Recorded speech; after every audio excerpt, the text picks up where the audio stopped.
Hello, everybody, and welcome back. This is episode 7 of the 18-Wheeler Survival documentary.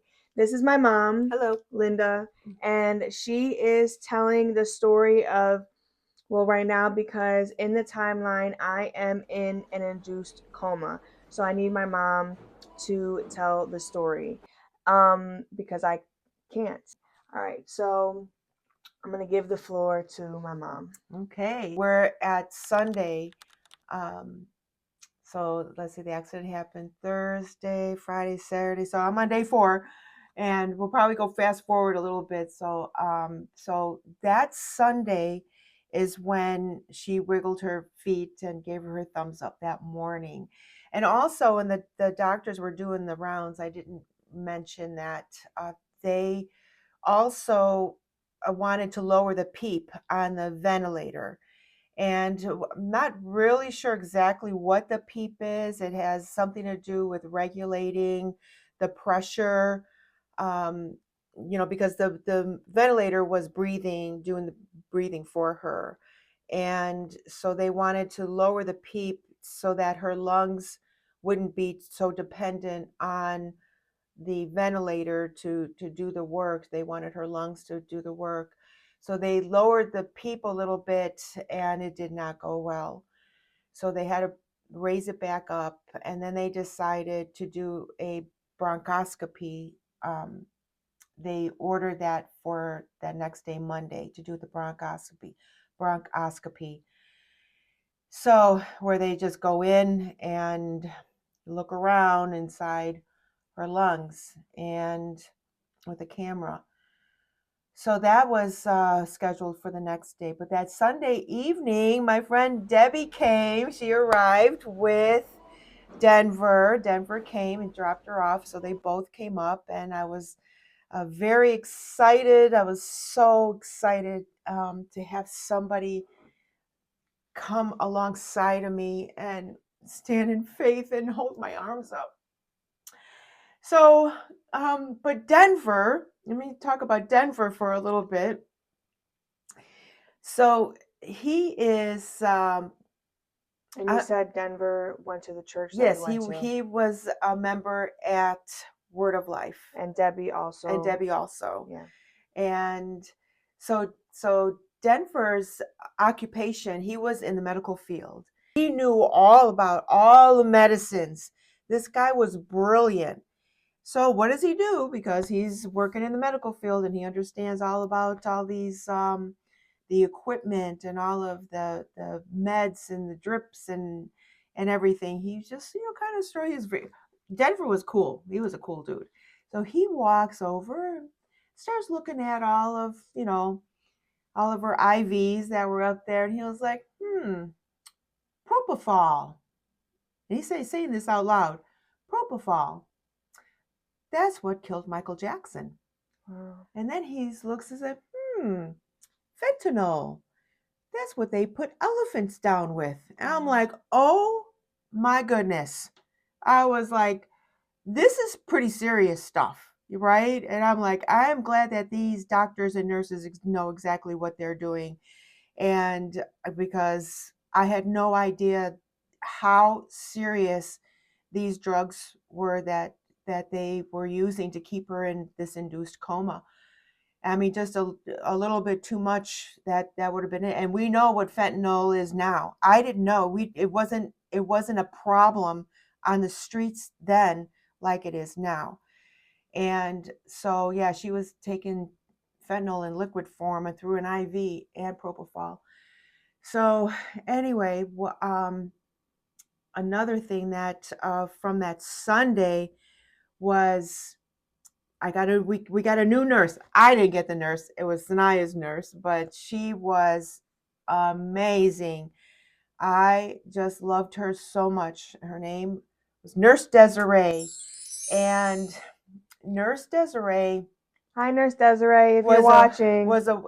Hello, we miss you, we love you, and think about you all the time. But she was fabulous. She was a woman after my own heart. And she would come in the first day when she came in, she introduced herself, but she was busy. She came in and she was like knocking things off. The first thing that she did was look at her belly, check to make sure that what time they changed her dressings and everything, and make sure that everything was because done right my stomach is still open at this and still time. open. And they and then the next thing she was doing was straightening out all of the wires, because Sinai was hooked up to so many machines and IVs, and I mean it was like NG tubes are coming out of her, and it was it was a lot. She was hooked up to a lot of stuff.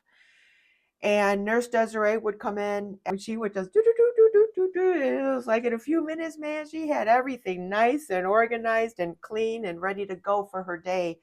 She was quite an amazing nurse. And so Nurse Desiree, she was another light in my dark time. And I tell you what, the nurses there were, and the techs, they were fabulous, and no doubt. So that Sunday was a lot of good things happening. And then Monday, the group of doctors came around and they told me, yes, we're going to do the bronchoscopy today. Later on, there's going to be somebody coming in. You're going to have to sign the papers, a waiver. Didn't realize how serious it was. It's like I read through the whole thing, and it's like, the the scope could puncture her lungs. And I mean, anything can happen. And so I had to sign for it and just pray that everything was going to go right. And of course, I called my prayer warriors and had them pray so that this bronchoscopy would go right. And they had to take her down.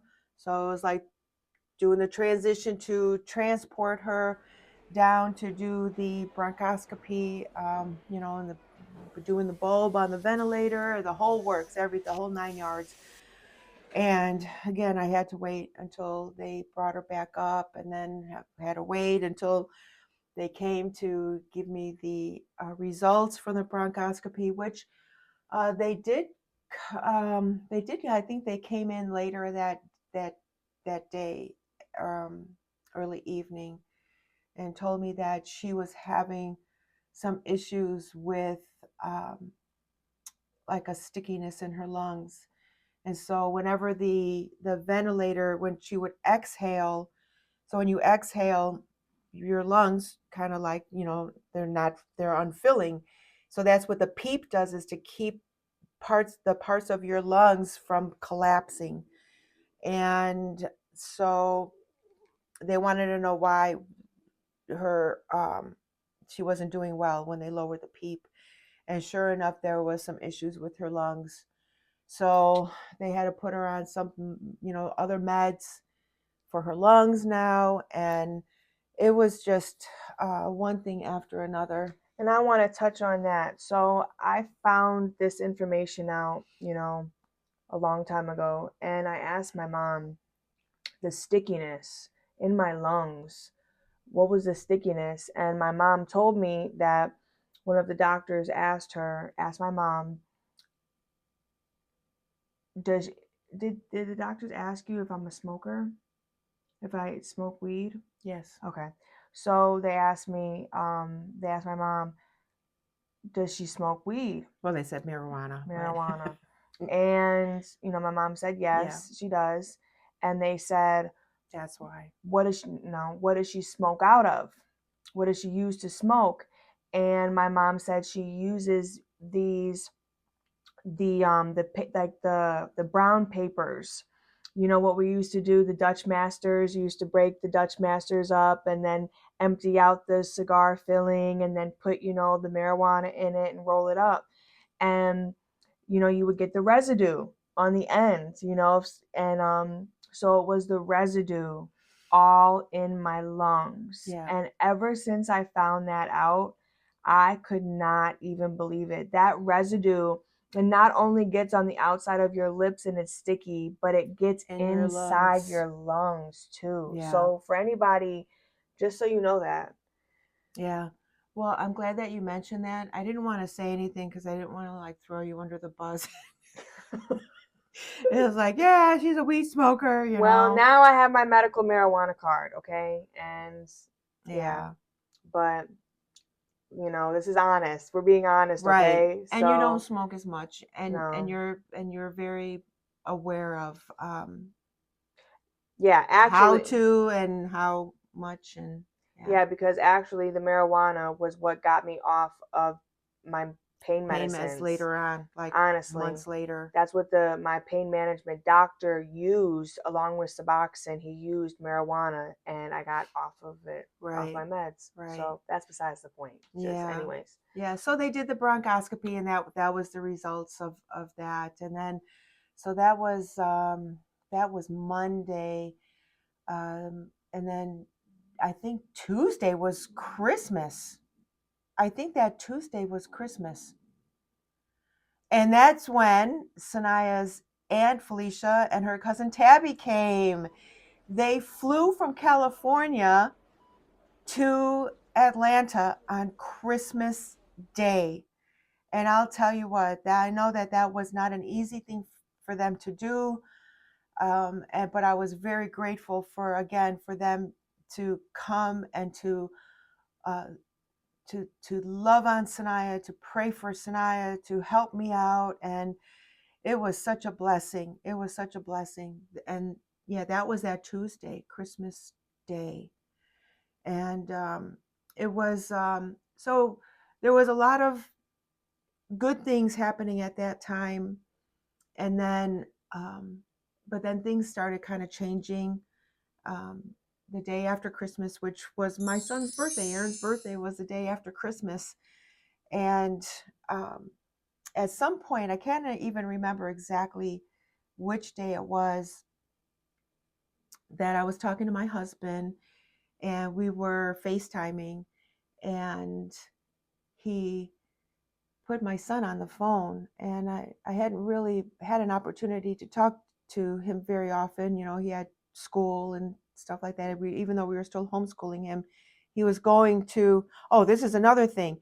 He was enrolled in the homeschool program at a local Christian church, Tri-State Christian Academy in Elkton, Maryland, and which was right over the border from where we were in Delaware. So we got into their homeschool program for Aaron, and so he would go to the school, Tri-State Christian Academy, every day for one class a day. I was one that was taking him to his one class a day, and people stepped up again. Sue Miller, my meal lady, she stepped up and said, let's get some people that can help out and take Aaron to his class, his one class a day. So people were even ministering to my son Aaron. I tell you what, it was just overwhelming sometimes, the love and the support that we received. And they would pick him up, and then they would wait for him until his class was over, and then they would bring him home, and they would Mm. encourage him and talk to him. And when Denver came home, he was part of that ministry to my son. His best friend Naza, his sister Michelle, and Sue Miller, and if I forgot who else was helping out, I'm sorry, but I'm so grateful for you. God bless each and every one of you. And but that day, Aaron was home, and my husband's, put him on the phone. I was FaceTiming with Aaron. I was so happy to see him, and he was so happy. And I said, "Do you want to see your sister?" He was like, "Yeah, I want to see her." And so I flipped the camera around, and I showed her. And of course, she was still in induced coma with hooked up to everything, ventilator in, and I think he was expecting to see her like he was used to seeing her. And when he saw her, I saw his face just dropped. And he was shocked. And he was speechless. And I think he was heartbroken. And I was just, it was quite a shock. That was quite a shock for your brother to see like that. And I remember the picture that I took, the very first picture that I took that I didn't want to take. And I sent it to a very good friend of ours, Sion. And I sent it to him because he was her youth pastor, and they had a very close relationship. And he was like a almost like a father figure, like an uncle to Sanaya. And I sent it to him, and I said, this is the condition that she's in. And he said he just cried and cried and cried, because you just don't imagine. You can't imagine, what somebody's going through. You just think, oh, they're in the hospital. Maybe they just have a little tube in their nose, or something, and they got an IV in. But she was like totally beat up and bruised and hooked up to every machine that you could possibly think of. So it was quite that was quite a shock to a lot of people that loved you. Yeah, I think I'm gonna end there. That's it. I think I'm gonna end because the next day is gonna be um, the 26th, that Wednesday, and there was a lot going on, and I don't want to get started with that right now because that was a very uh, traumatic day, and I don't want to get into it right now. Okay. All right. Respect. All right. Well, thank you guys for watching, and please subscribe, follow along, comment, and please share this to somebody who you feel might need this. And we will see you next week. Thank you Mm-hmm. guys. Have a great day, and I really appreciate you guys watching. Thank you. Thank you. Bye bye.